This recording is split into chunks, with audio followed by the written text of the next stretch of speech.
13장은 13장 그 3절에 보면 예수께서 감람산에서 이렇게 기록이 되어 있죠. 예수께서 감람산에서, 그래서 감람산에서 가르쳐 주신 말씀, 그래서 이것을 감람산 강화라고 불려지기도 합니다. 감람산 강화.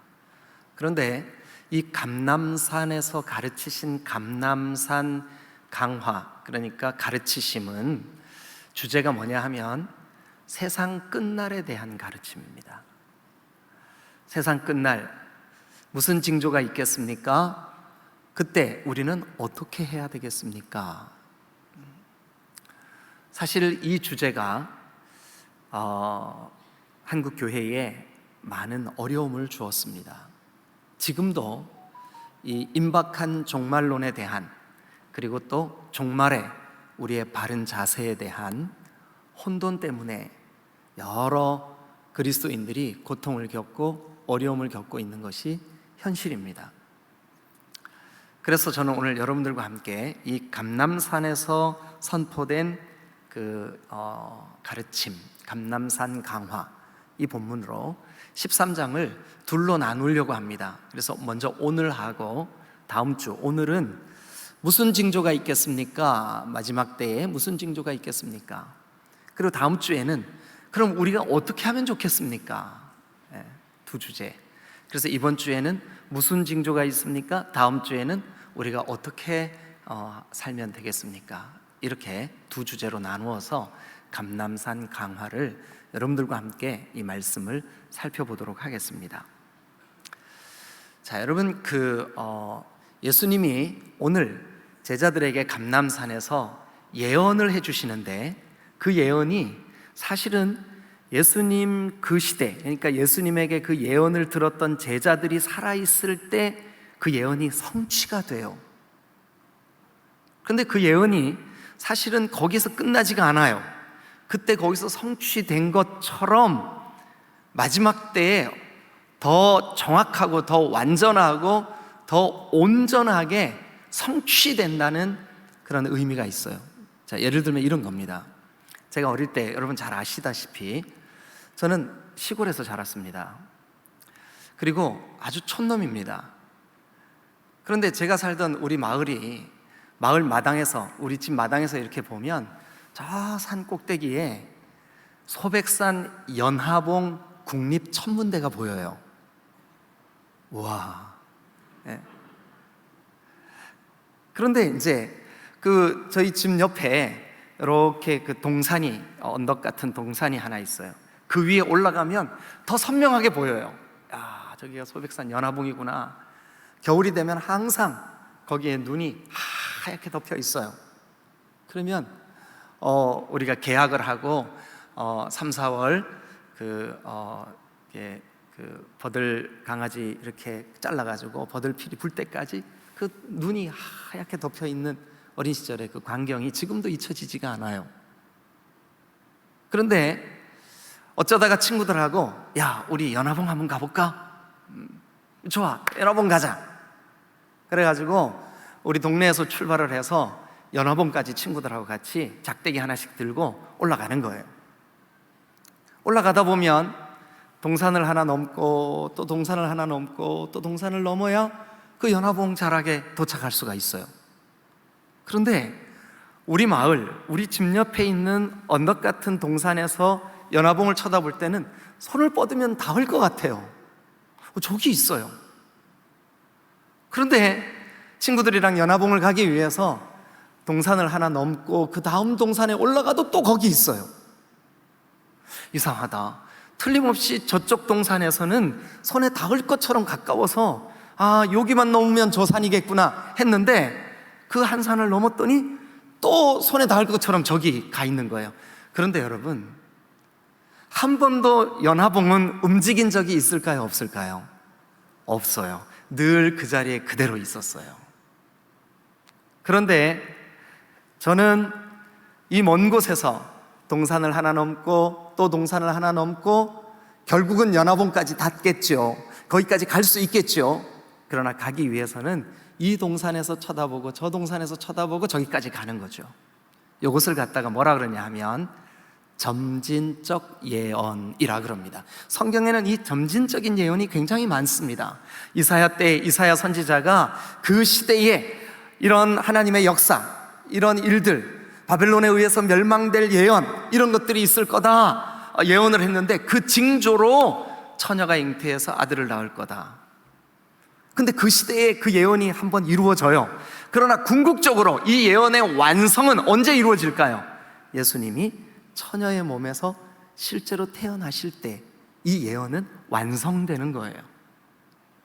이렇게 그 예언이 성취가 되었는데, 그러나 이것이 한 번으로 끝나지 않고 점진적으로, 더 정확하게 그곳, 거기, 그러니까 연화봉 국립천문대 거기에 닿을 때 완전하게 성취가 되는 거겠죠. 이것을 뭐라 그러냐 하면 점진적 계시, 점진적 예언, 이렇게 신학자들이 이름을 붙였습니다. 그러니까 오늘 그 예언이 성취가 되었는데 이것은 이렇게 성취된 것을 봤지, 그러니까 저 최종적인 성취 틀림없는 거야 하는 그런 메시지가 무언으로 거기에 들어있는 거죠. 자, 그런데 오늘 우리가 함께 나누어야 되는 이 감난산 강화가 그런 방식으로 되어 있어요. 정말 너무 놀랍죠? 예수님이 제자들에게 이렇게 예언합니다. 이 어마어마한 성전이 무너질 거야. 근데 돌 하나도 돌 위에 남지 않게 완전히 무너질 거야. 제자들이 너무 궁금했습니다. 언제 이런 일이 벌어지는데요? 언제 이런 일이 생기는데요? 그런데 이것이 여러분, 우리가 한번 여러분 펴놓은 성경 13장 24절, 25절, 26절 한번 같이 보죠. 24, 25, 26절. 자, 같이 읽겠습니다. 시작. 그때에 그 환난 후 해가 어두워지며 달이 빛을 내지 아니하며 별들이 하늘에서 떨어지며 하늘에 있는 권능들이 흔들리리라. 그때에 인자가 구름을 타고 큰 권능과 영광으로 오는 것을 사람들이 보리라. 그러니까 예수님의 재림의 때에, 그러니까 예수님의 재림의 때는 세상 끝날이에요. 세상 마지막 때예요. 예수님의 재림의 때는 세상을 심판하러 오셔요. 그러니까 세상 끝날이에요. 그러니까 감람산 강화의 주제가 뭐냐 하면 세상 끝날이에요. 세상 끝날. 자, 한 번만 따라 하시죠. 세상 끝날.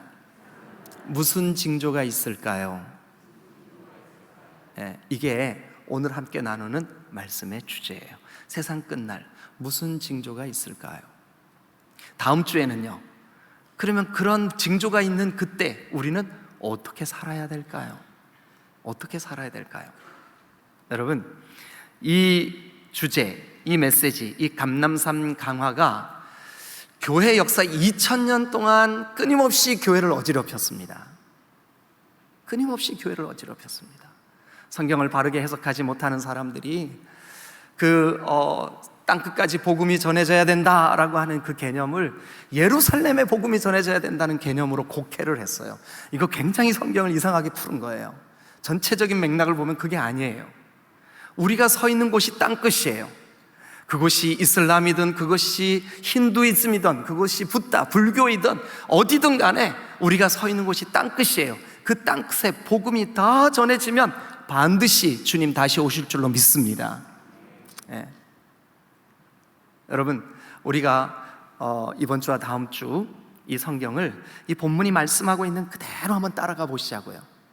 그래서 세상 끝날 이런 징조가 있겠구나. 그리고 그 징조가 있을 때 우리는 이렇게 살아야 되겠구나. 다음 주에 이렇게 말씀을 한번 나눠보려고 합니다. 자, 그러면 여러분들이 펴놓으신 마가복음 13장 1절을 우리 다 같이 한번 보겠습니다. 예수께서 성전에서 나가실 때에 제자 중에 한 사람이 정말 어마어마하게 아름답고 웅장한 성전이 예루살렘에 지어지고 있었어요. 그런데 이 성전은 헤롯 성전이라는 이름이 붙어 있어요. 왜냐하면 헤롯 대왕에 의해서 시작된 건축물이기 때문에 그래요. 우리 교회에도 건축학을 전공하신 분들도 계실 텐데, 건축학을 깊이 연구하시는 분들은 이 헤롯의 건축 양식이라는 개념이 건축학에 등장할 만큼 헤롯은 건축학적인 조예가 깊었던 사람이에요. 근데 이 사람이 어마어마한 외채를 빌려서 예루살렘에 성전을 지었어요. 그 성전을 짓는데, 성전을 짓기 시작한 연도가 언제냐 하면 예수님이 이 땅에 오시기 19년 전부터 지었어요. 그래서 언제까지 지었냐 하면 헤롯 왕이 죽고 그의 아들들이 왕이 되고 그들도 죽고 총 83년 걸렸어요. 놀래지도 않아요. 요즘 뭐 놀랄 만한 일들이 없어요. 그러니까 놀래지도 않아. 좀 리액션 좀 해주세요. 총 83년 걸렸어요. 그렇죠. 그래야 제가 설교를 할 때 이게 좀 이렇게 건물을 짓는데 83년이 걸렸어요. 한 박자 늦는 것은 오히려 설교에 방해가 됩니다. 그런데 지금도 그 잔해가 이스라엘에 가면은 우리 눈으로 다 확인할 수가 있어요. 이스라엘에 제가 갔을 때 거기를 가봤더니요, 아마 그 돌을 점으로 쪼아가지고 이렇게 사각형으로 만들어서 그거를 이렇게 쌓아 올렸는데, 그 길이가 여기서 아마 저 민집사님 계신 성가대 지휘자님 계시는 데까지 길이 정도 돼요. 돌 하나가. 그리고 그 높이가 제 키보다 커요. 그 넓이도 제 키보다 커요. 그런 돌을 쌓았어요. 이제는 놀라셔도 돼요. 그런데 이렇게 큰 돌 위에 돌을 올려놨는데 웬만해서 이 돌이 무너질까요? 안 무너질까요? 안 무너지죠. 안 무너지죠. 그런데 제자들이 그걸 보고 우와, 이런 어마어마한 성전을 짓고 있구나. 그래서 예수님한테, 예수님 이것 좀 보세요. 이게 얼마나 아름답고 웅장합니까? 그리고 이게 얼마나 이렇게 거대한 성전을 짓고 있습니까? 하고 예수님께, 마치 우리도 그렇잖아요. 예? 우리도, 제가 처음 목회하던 곳이 경기도 하남인데 거기서 가까운 곳에 잠실이 있어요. 잠실하고 거기가 강동 쪽이에요, 전부 다. 그래서 그 하남 쪽에서 이렇게 나오다 보면 제일 먼저 딱 눈에 보이는 게 뭐냐 하면 롯데타워예요. 그게 100층이 넘는 거 아시죠? 그죠? 예. 처음 제가 거기서 목회할 때 그런 계획이 있다는 얘기를 듣고, 에이 설마 그렇게 하겠어? 세월이 흘렀습니다. 진짜 그게 지어졌어요. 그래, 어느 날 제가 충주에서 사역할 때, 충주가 좀 대도시긴 하지만 그래도 약간 좀 시골스럽잖아요. 그래서 우리 성도들이 서울에 장례가 있어가지고 봉고차 하나 가득 타고 올라가면서 거기를 옆을 지나게 됐어요. 그래서 제가 성도들 중에 할머니도 계시고 그랬는데, 서울에 오면요 빌딩을 함부로 쳐다보면 안 돼요. 한 층 보는데 100원씩 관람료 내야 돼요. 그랬더니 까르르 웃어요. 그러면서 저거 100층이 넘으니까 곱하기 100 한번 해보세요. 그래서 한바탕 웃은 적이 있어요. 여러분, 그런데 거기를 지나갈 때 이게요 100층이 넘어요. 이게요 지하에도 이렇게 견고해야 돼요. 이것 좀 보세요. 신기하니까, 놀라우니까 제가 그렇게 얘기하겠죠. 그죠? 마찬가지예요. 예수님의 제자들이 예수님 보고, 주님 이것 좀 보세요. 어떻게 사람의 힘으로 이렇게 어마어마한 건물을 지을 수가 있어요? 이 웅장함을 보세요. 그런데 거기에다가 우리 예수님이 좀 이렇게 맞장구를 쳐주셨어야 되잖아요. 그죠? 이야 정말 어마어마하구나 이랬어야 맞죠. 그죠? 그런데 한번 2절을 같이 읽어보겠습니다. 2절, 너무 엉뚱한 대답을 하십니다. 자, 여러분들이 한번 읽어봐 주세요. 시작. 예수께서 이르시되 네가 이 큰 건물들을 보느냐? 돌 하나도 돌 위에 남지 않고 다 무너뜨려지리라 하시니라. 얼마나 제자들이 충격을 받았을까요? 아니, 이 어마어마한 돌 위에 올려진 돌이, 돌 위에 돌 하나 남지 않고 다 무너뜨려진다고? 에이, 있을 수가 없지. 자, 그러면 여러분 한번 이 질문을 그대로 가지고 와 보시자고요. 세상 끝날이 있습니다. 아니 그럴 리가 있습니까? 세상 끝날이 무슨 세상 끝날이 있습니까? 주님이 이 땅에 반드시 다시 오십니다. 에이 어떻게 주님이 다시 오십니까? 네. 여러분 그런데 꼭 기억하십시오. 반드시 주님 다시 오십니다. 네. 여러분 우리가 복음 그러면 예수님이 이 땅에 오신 거, 예수님이 나를 위하여 십자가를 지시고 대속의 완성을 해주신 거, 이런 모든 사실, 내가 믿음으로 구원받는 거, 이걸 다 믿는 게 총체적으로 복음이겠지만 그 복음에서 주님이 장차 반드시 이 땅을 심판하시기 위하여 다시 오신다라고 하는 주님의 재림에 대한 신앙이 빠지면 완전한 복음이 아닙니다. 잘 들으셔야 됩니다. 우리가 믿는 신앙, 우리가 믿는 이 믿음, 그 가운데 최종적으로 우리가 이 믿음을 가져야 되는데 그게 뭐냐 하면 예수님 반드시 다시 오신다. 자, 그러면 제자들이 어마어마한 성전에, 그 어마어마한 돌로 쌓은 그 성전을 보면서 예수님께서 이거 돌 하나도 돌 위에 남지 않아, 다 무너질 거야. 아이 주님 어떻게 그런 일이 있을 수 있습니까? 그럼 오늘 우리 성도들에게도 예수님 반드시 재림하십니다. 그러면 여러분 마음속에 우리 딤돌교회 성도들은 다 아멘 주 예수여 오시옵소서 이렇게 믿지만, 저 남의 동네 저쪽에 저 이렇게 저기 남의 동네 사람들은 나 예수님 믿어요, 예수님이 십자가 지신 것도 믿고요, 내 죄 용서받은 것도 믿고요, 나 천국 가는 것도 믿어요. 그런데 예수님 재림은 조금 그런 분들이 많아요. 여러분 우리 디딤돌 교회 우리 모든 식구들은 주님의 다시 오심을 확실하게 믿으십시다. 아멘. 네. 그래서 예수님이 돌 위에 돌 하나도 돌 위에 남지 않고 다 무너뜨려질 거야 라고 그렇게 선포하신 후에 제자 중에 몇 사람이, 오늘 여기 성경에 이름까지 거론되어 있어요. 뭐라고 되어 있냐 하면 3절, 예수께서 감람산에 앉으셨을, 감람산에서 성전을 마주 대하여 앉으셨을 때 그 성전을 바라보며 성전에 대해서 조금 전에 뭐라고 말씀하셨어요? 저건 무너져. 그럴 수가 있을까요? 저 어마어마한 성전이 무너질 수 있을까요? 이거와 똑같이 자, 제자들이 질문합니다. 베드로와 야고보와 요한과 안드레가 조용히 묻습니다. 에이 설마 그런 일이 있을까? 이런 마음으로 묻는 거예요. 묻습니다. 자, 4절 여러분 읽어주세요. 다 같이 시작.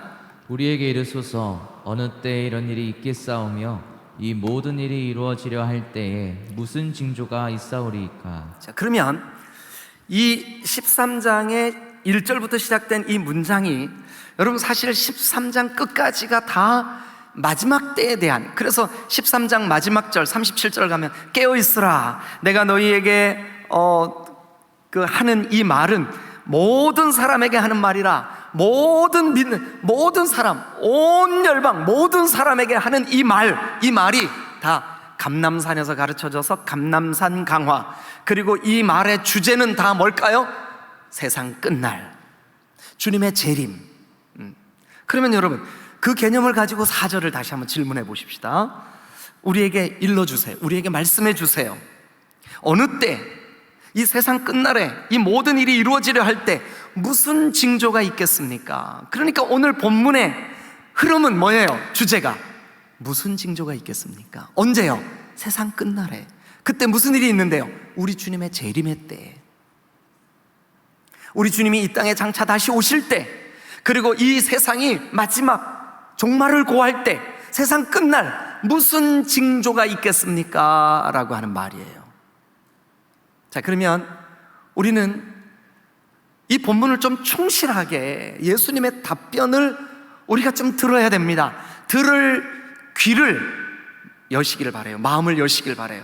아, 세상 끝날 이런 일이 있겠구나. 자, 세상 끝날 우리가 오늘은 무슨 징조가 있으리까라고 하는데 주제를, 포커스를 맞추기 위해서 본문을 13절까지만 다루겠습니다. 13절까지만. 그리고 다음 주에는 이제 그 다음 14절부터 마지막까지. 그럼 우리가 어떻게 해야 됩니까? 막 살림살이 다 내버려 두고 산으로 올라가야 됩니까? 아니면 저 열방으로 가서 막 복음을 전한 우리 모두가 다 선교사가 되어야 합니까? 성경이 그렇게 말씀하고 있을까요? 우리가 한번 귀 기울여 들을 수 있는 시간이 되면 좋겠습니다. 자, 먼저 오늘 우리의 주제, 무슨 징조가 있겠습니까? 하는 주제입니다. 무슨 징조가 있겠습니까? 자, 그러면 무슨 징조가 있겠습니까? 라고 질문하는 그 제자들의 질문에 5절에 보면 이렇게 되어 있습니다. 예수께서 대답하셨습니다. 예수께서 이르시되. 근데 우리말 성경에는 너희가 사람의 미혹을 받지 않도록 주의해라 이렇게 되어 있죠, 그죠? 그런데 원어에는 어떻게 되어 있냐 하면 예수께서 대답해 주셨습니다. 예수께서 이르시되 주의해라. 이게 먼저 나와요. 주의해라. 그런데 이 주의해라 라고 하는데 여러분 동그라미를 쳐놓으시고 옆에다 좀 설명을 써놓으세요. 뭐라고 쓰시냐 하면 보아라, 깨달아라. 표준 세번역 성경은 조심해라 이렇게 번역했어요. 조심해라, 깨달아라, 이것 좀 보아라. 그러니까 세상 끝날 이런 징조가 있을 때 이 징조를 보아라. 그 징조를 보면서 지금이야말로 주님이 다시 오실 때가 가까이 왔으며 지금이야말로 세상 끝날이 심히 가까이 왔음을 조심해라, 깨달아라, 보아라, 주의해라, 이런 뜻이 있다고요. 그런데 그 말이, 그 명령어가 앞에 나와요. 문장을 이끌어요. 전체 문장 앞에 딱 나와요. 주의해라, 조심해라, 보아라, 깨달아라. 그럼 우리가 보아야 될 그 징조, 그게 뭘까요? 보아야 될, 우리가 조심해야 될, 깨달아야 될 그게 뭘까요? 첫 번째는 이겁니다. 자, 5절에 보니까 주의해라, 그리고 사람의 미혹을 받지 않도록 이렇게 돼 있어요. 사람의 미혹을 받지 않도록. 미혹, 속임수, 유혹, 거짓말, 이게 미혹이에요. 미혹. 그러면 이제 6절을 같이 한번 읽겠습니다. 자, 6절 다 같이 읽습니다. 시작. 많은 사람이 내 이름으로 와서 이르되 내가 그라하여 많은 사람을 미혹하리라. 자, 거기 여러분 성경에 내가 그라라는 데 동그라미를 쳐보세요. I'm he, 내가 그다. 그 동그라미를 한번 쳐보세요. 그러면 여러분 그냥 우리가 문장 그대로 한번 따라가 보시자고요. 자, 보세요. 5절 먼저 조심해라, 속지 않도록. 6절 보세요. 어디에 속냐 하면 많은 사람이 내 이름으로, 예수님의 이름으로, 지금 이 말씀하고 계신 분이 예수님이니까 예수님의 이름으로 와서 이렇게 말할 거다. 내가 그다, 내가 그라 하는 말로 내가 그라 하면서 많은 사람을 미혹할 거다. 여러분 6절 이해가 되셨습니까? 네. 그러면 여러분 내가 그라라고 하는 말이 도대체 무슨 말이길래 많은 사람들이 와서 내가 그라고 속일까? 내가 그라고 미혹하는 그 뜻이 도대체 뭘까? 네. 자, 여러분 이 본문은 우리는 이것을 관찰해야 되고 연구해야 되고 고민해야 되지만 이스라엘 사람들은 고민할 필요가 없어요. 왜냐하면 다 아는 얘기예요. 자, 이스라엘 사람들이 모세에게 마지막으로 들었던 설교 본문이 신명기입니다. 신명기에 보면 신명기 한번 다 같이 찾겠습니다. 앞에 화면에도 띄울 테니까요, 여러분들은 같이 보시면서 꼭 같이 읽어주셔야 됩니다. 자, 다 같이 읽겠습니다. 시작. 이제는 나 곧 내가 그인 줄 알라. 나 위에는 신이 없도다. 나는 죽이기도 하고 살리기도 하며 상하게도 하고 고치기도 낫게도 하나니 내 손에서 능히 빼앗을 자가 없도다. 다시 한번 읽어봅시다. 이거 신명기 32장 39절 누가 하시는 말씀이라고요? 이게 지금 하나님께서 하시는 말씀이에요. 근데 누가 썼어요? 모세가 썼어요. 하나님께서 직접 하나님의 백성들에게 들려주시는 말씀이에요. 같이 한번 읽어보겠습니다. 하나님의 말씀입니다. 하나님이 지금 하시고 계셔요. 시작. 이제는 나 곧 내가 그인 줄 알라. 그러니까 내가 그다라고 하는 말을 지금 누가 하고 계시는 거예요? 하나님이 하고 계시는 거예요. 나 외에는 신이 없어. 나 외에는 너희가 섬길 대상이 없어. 나 외에는 아무 신이 없어. 그러면서 나는, 그러니까 내가 그야, 나는 뭐 하시는 분일까요? 죽이기도 하고 살리기도 하고 상하게도 하고 낫기도 하고 내 손에서 능히 너희들 내 백성을 뺏을 자가 없을 거야. 그러면 여러분, I am He, 나중에 제가 또 기회가 돼서 요한복음을 여러분들과 함께 이렇게 마가복음처럼 하나하나 말씀을 강해할 기회가 있을 거예요. 근데 요한복음은 전체 주제가 뭐냐 하면 에고 에이미, 이런 말이 있어요. 에고 에이미. 이게 뭐냐면 영어로 번역하면 I am He, I am He, 내가 그야. 신명기 32장에서 말씀하는 것과 똑같아요. 하나님만 하실 수 있는 말씀이에요. 하나님이 하신 말씀이에요. 하나님만 자격이 있는 말씀이에요. 뭐가요? 내가 그야. 내가 그야.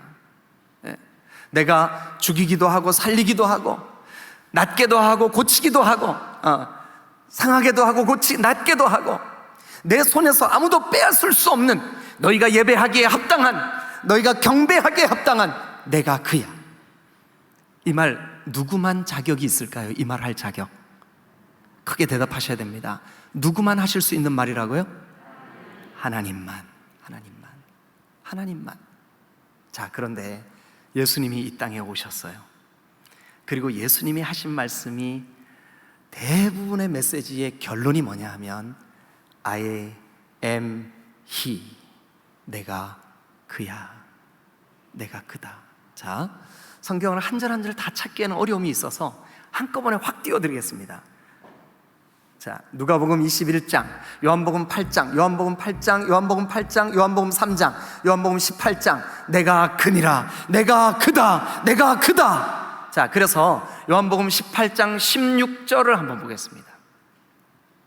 요한복음, 다 같이 읽겠습니다. 6절이네요. 18장 6절. 다 같이 시작. 예수께서 그들에게, 잠깐만요. 예수께서 그들에게가 누구냐 하면 예수님을 결박하고 잡아서 죽이기 위하여 체포하려고 온 그들이에요. 그들이 나사렛 예수가 누구냐? 그때 예수님이 이렇게 대답합니다. 이 사람들이 다 아는 메시지로 대답합니다. 신명기 32장에 있는 메시지로 대답합니다.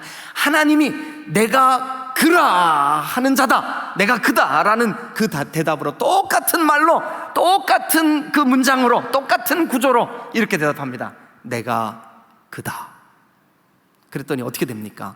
그렇게 대답하실 때에 그들이 물러가서, 누군데요? 예수 잡으러 온 군인들이에요.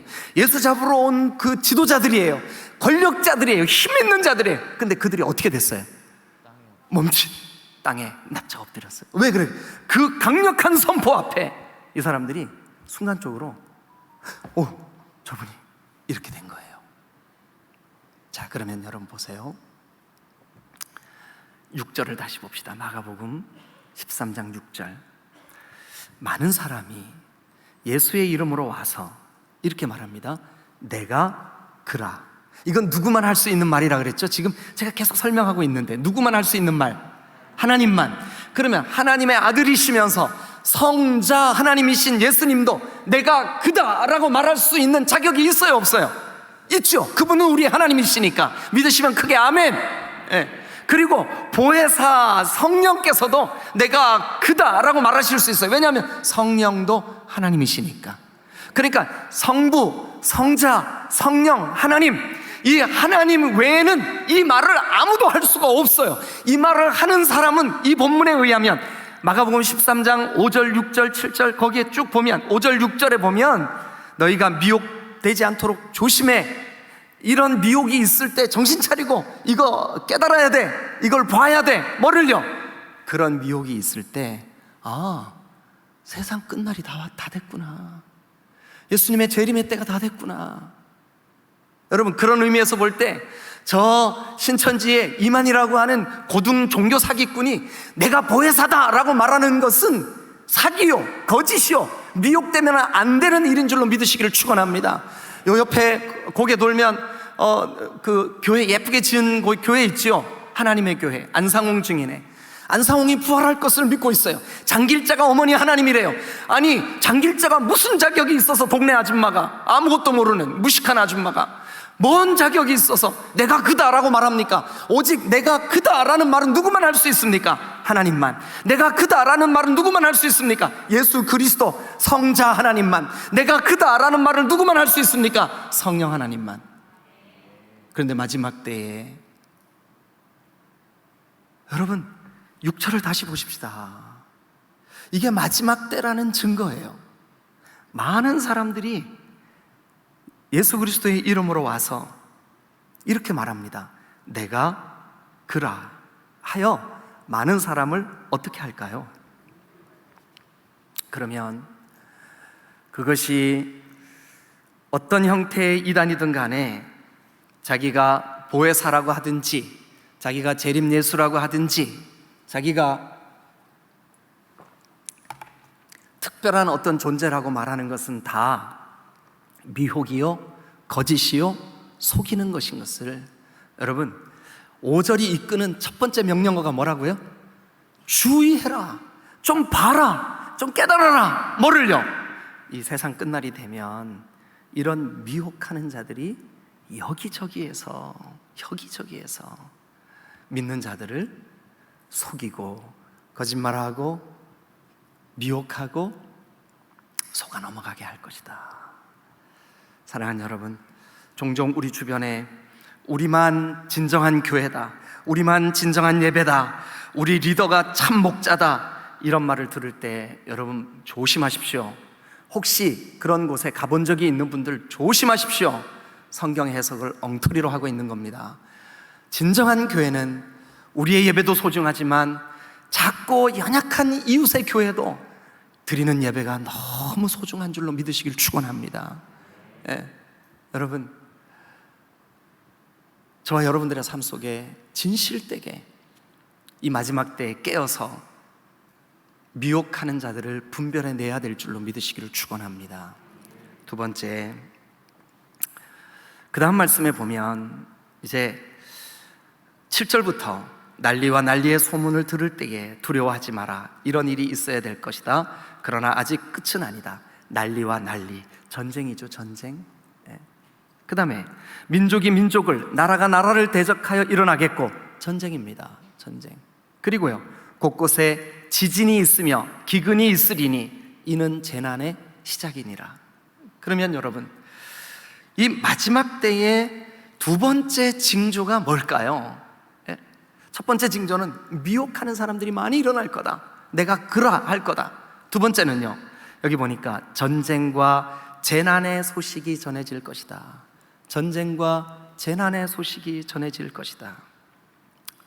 여러분, 실제로 이 예언은 점진적 계시였습니다. 그래서 예수님이 이 예언의 말씀을 하시고 몇 년이 지나지 않아서 로마가 쳐들어왔어요. 근데 로마 군인들이 예루살렘에 하나님의 성전이 아름답게 지어져 있는 것을 보고 그 안에 군합발로 짓밟았어요. 그리고 거기에 기둥과 그리고 등잔, 성소에 있는 모든 기물들, 금으로 된 것들, 심지어 벽에 도금되어 있는 것까지 다 벗겨냈어요. 그거를 벗겨내기 위해서 돌틈 사이에 스며들어 있는 금 조각들 다 걷어내려고 의도적으로 이 어마어마한 돌들을 굴려서 떨어뜨렸어요. 돌 하나도 돌 위에 남지 않도록 완전히 로마 군인들이 초토화시켰어요. 이게 AD 70년에 있었던 로마가 쳐들어온 정복전쟁이었었어요. 그럼 전진적 계시, 봉우리 하나 넘어간 것처럼 거기에서 성취가 됐죠, 그 예언이. 그러나 아직 본질적이고 완전한 최종적인 예언은 남아있어요, 안 남아있어요? 남아있어요. 그게 뭘까요? 주님의 재림이에요. 그러면 언제 그런 징조들을 봐야 되냐 하면 이때예요. 어느 때일까요? 난리와 난리, 민족이 민족을 대적하는 일, 그러니까 전쟁의 소식이죠. 전쟁과, 그리고 여기 성경에는 뭐라고 되어 있냐 하면 지진과 기근이라고 되어 있습니다. 총체적으로 이걸 한마디로 자연재해라고 할 수 있습니다. 여러분, 근래에 되어지는 일들을 한번 보십시오. 전쟁의 소식 끊이지 않습니다. 지진, 가뭄, 홍수, 산불, 온난화 때문에 해수면 온도가 높아져가지고 물고기들 생태계의 교란, 완전히 생태계가 깨져버렸어요. 그리고 빙하의 소멸, 거칠어지는 태풍들, 날씨, 이런 것들, 점점 더 자연이 인간을 향하여 공격해 오는 듯한 느낌을 떨쳐버릴 수가 없어요.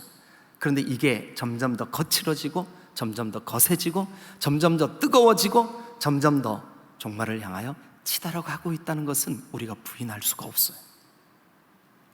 그러면 이런 전쟁과 자연재해의 소식이 전해질 때 5절 다시 보세요. 5절. 여러분, 아까도 제가 설명드릴 때 5절 뭐라 그랬어요? 뭐가 제일 앞에 나와 있다고요? 예수께서 말씀하시되 조심해라, 주의해라, 깨달아라, 이것 좀 봐라, 이런 뜻이라고요. 그게 블레포라고 하는 단어로 되어 있습니다.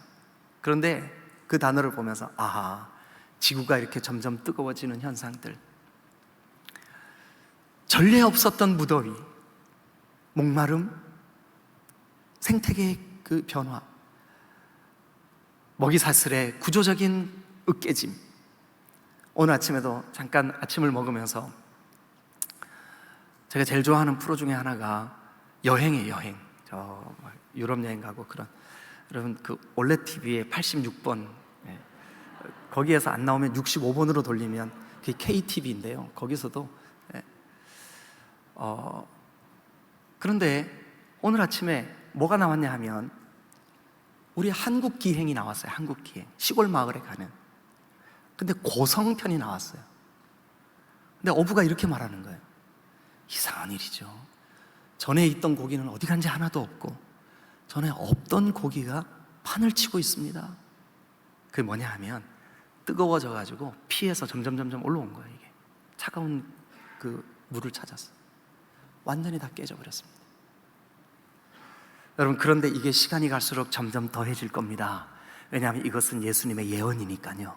그 예언의 말씀은 점진적 계시라고 말씀드렸습니다. 반드시 최종적인 완성을 향하여 나아가고 있습니다.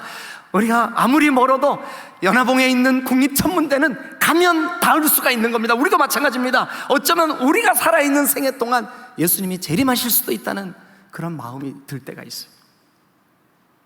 사랑하는 여러분, 진정한 신앙은 종말에 대해서 회의적이거나 무시하는 태도를 취하지 않습니다.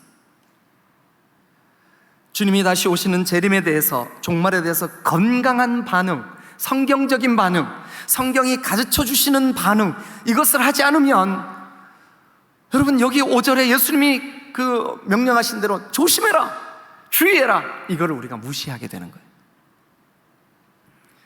여러분, 이 난리의 소문들, 자연재해들, 이런 소식이 전해질 때 우리는 깨어 있어야만 합니다. 그래서 우리가 마가복음을 처음 시작할 때 하나님이 오신다, 그가 통치하신다. 그러면 주님의 때가 가까이 올수록 우리가 어떻게 해야 되겠느냐? 주님의 통치를 더욱더 사모하시기를 주님의 이름으로 축원합니다. 주님, 나를 굴복시켜 주세요. 내 믿음 없음을 주님 거꾸로 들어 주세요. 주님을 더욱더 의지하게 해주세요. 주님의 다스리심을 소원하십시오. 그래야만 이 마지막 때를 승리할 수 있을 줄로 믿습니다. 마지막 세 번째, 여러분 9절부터 13절 말씀을 보면 믿는 자들이 점점 더 신앙생활하기가 어려워질 거다. 한마디로 말씀드리면 환난과 핍박이 있을 것이다. 환난과 핍박이 있을 것이다. 자, 여러분 9절, 너희는 스스로 조심해라. 사람들이 너희를 공회에 넘겨주겠고 너희를 회당에서 매질하겠으며 나 때문에 너희가 권력자들과 임금 앞에 서야 될 것이고 13절, 또 너희가 내 이름으로 말미암아 모든 사람에게 미움을 받게 될 것이다. 여러분, 코로나 기간 동안 정상적이지 않은 많은 그런 그 무리들이 이 코로나 때 정상적이지 못한 행동들을 했어요. 그래서 교회가 얼마나 많은 비난을 받았습니까? 그런데 여러분, 그것뿐이겠습니까? 저는 기독교 한국 침례회 해외 선교부의 이사로 지금 섬기고 있습니다. 이사를 섬기면서 근래에 떨쳐버릴 수 없는 걱정이 하나 있습니다. 뭐냐 하면 세계의 중요한 나라들이 선교사님들을 추방하고 있다는 사실입니다. 중국은 이미 거의 대부분 추방당했습니다. 선교사라고 하는 것이 드러나면 다 추방당했습니다. 근데 그 일에 한몫한 게 바로 기독교인들이었습니다. 소위 땅밟기라는 명목으로 선교사님들이 땀 흘려서 한 명 한 명 전도한 그 지역에 들어가서 막 외치면서 복음을 전했습니다. 자기들은 너무 좋았겠죠. 은혜가 됐겠죠. 야, 우리가 선포했다. 자기 스스로는 만족했겠죠. 그러나 정작 그 땅에서 20년, 25년 피땀 흘렸던 선교사님들은 신분이 다 노출되고 다 추방당해 버렸습니다. 여러분, 진실되게 하나님을 섬기는 학교 선생님들 가운데 종종 수업 시간에 천지를 창조하신 하나님, 우리를 구원하시는 예수님, 성경의 진실, 이런 것들을 말할 기회가 있을 때 말을 하던 선생님들에게 우리 정부는 이제 더 이상 종교적인 색채를 공적인 그런 장소에서 말하지 못하게 법으로 묶어버렸습니다. 심지어 교회가 세운 유치원에서도 아무것도 알아듣지 못하는 어린아이들에게도 예수님 얘기하면 안 된다고 합니다. 그런데 여러분, 이게 시간이 갈수록 점점 더 거칠어지고 거세질 겁니다. 왜냐하면 성경이 그렇게 예언하고 있습니다. 앞으로 시간이 갈수록 점점 더 신앙생활을 하는 것이 쉽지 않을 겁니다. 그런데 여러분, 걱정하지 마십시오. 왜냐하면 이 환난과 핍박이 오히려 진실된 신앙인들에게는 그가 가지고 있는 복음, 그가 가지고 있는 주님 사랑, 진짜인지 가짜인지를 드러낼 겁니다. 가짜인 사람들은 타협할 겁니다. 가짜인 사람들은 굴복할 겁니다. 그러나 진짜인 사람들은 다음 주에 말씀을 드리겠지만 깨어서 끝까지 이 믿음 지킬 것입니다. 말씀을 마무리하려고 합니다. 마지막 때의 징조 3가지. 첫 번째는 내가 그라 하며 미혹하는 일. 두 번째는 전쟁과 자연재해가 소식이 전해지며 뉴스에 계속해서 오르내리게 될 것이다. 세 번째는 여러분, 믿는 자들이 환난과 핍박 가운데 넘겨지게 될 것이다. 이 3가지. 자, 다음 주 주일에는 그러면 이때에 우리가 어떻게 해야 할까? 다음 주에 함께 말씀을 나누도록 하겠습니다. 기도하시겠습니다.